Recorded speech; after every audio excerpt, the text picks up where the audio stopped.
we're now going to work with an exercise with power chords, in particular an A power chord, a D power chord, and an E power chord. Now a power chord is based on a two-note voicing, or we play two notes together, the first one being the root or the one of the chord. So in an A chord, that is an A note.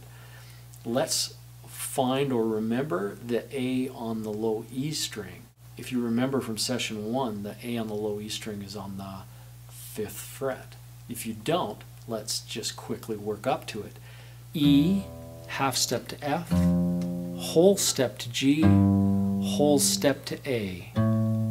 There's our A. That's our root note, or our 1. When we take a look at A, our next string is tuned in a 4th.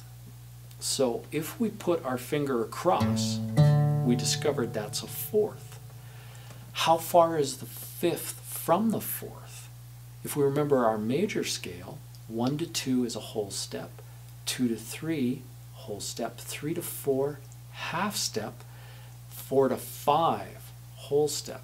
So the 5th is a whole step above the 4th.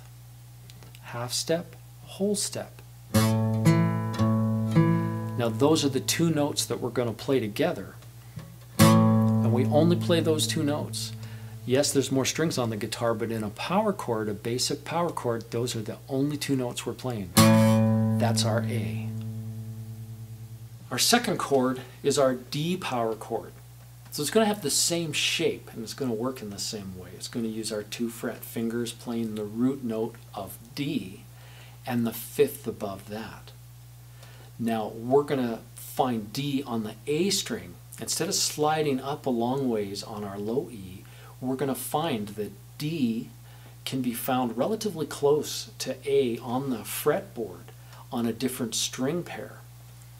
A, whole step to B, half step to C, whole step to D.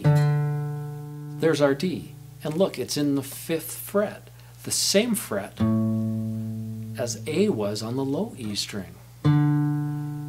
Once again, right across this string pair now, the A to D string pair is a 4th, and we need a whole step, and there's our D power chord, or D5 as it's sometimes called.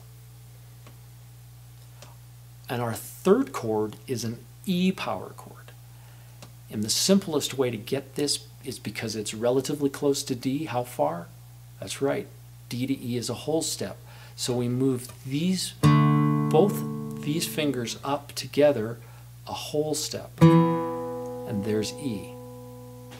Watch that again. D and E.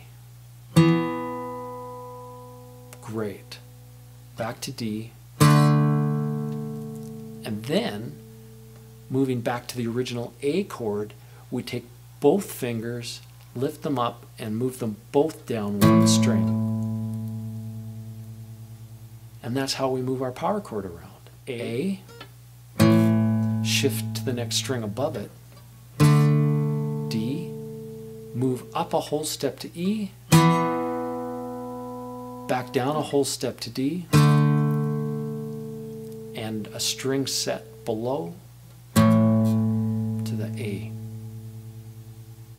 There's a great drum track that I've included on this DVD, and it's also downloadable as an audio clip off of the Connect the Frets website for the Session 2 material.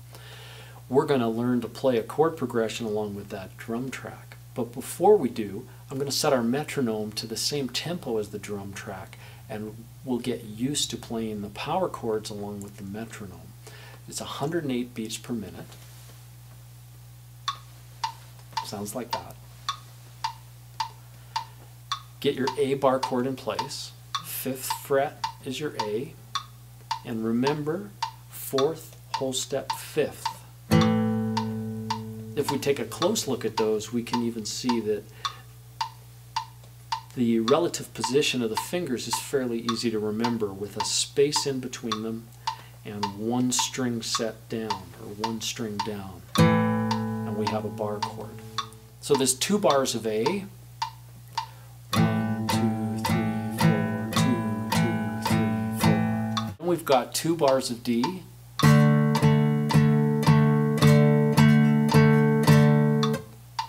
Then 1 bar of E. 1 bar of D. And 2 bars of A. Let's play that whole thing together. 2 bars of A, 2 bars of D, 1 of E, 1 of D, 2 of A. 1, 2, 3, 4. 1, 2, 3, 4. 2, 2, 3. Switch into D. 2, 3, 4. 2, 2. Switch into E for 1. 2, 3. Switch into D. 2, 3. Switch into A. 2, 3, 4. 1, 2, 3. And again. 1, 2, 4. 2, 2, 3. Switch into D. 2, 3, 4. 2, 2, 3. E. 2, 3. Down to D. 2, 3, 4. A. 2, 3, 4. 1, 2, 3, 4.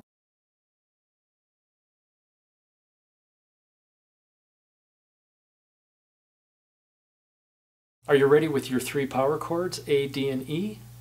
2 bars of A, 2 bars of D, 1 of E, 1 of D, 2 of A. And then the whole thing repeats. Let's have a listen to our drum track. 1, 2, 3, 4, 2, 3, 4, 1, 2, 3, 4, 2, 3, 4, 1, 2, 3, 4, 2, 3, 4, 1, 2, 3, 4.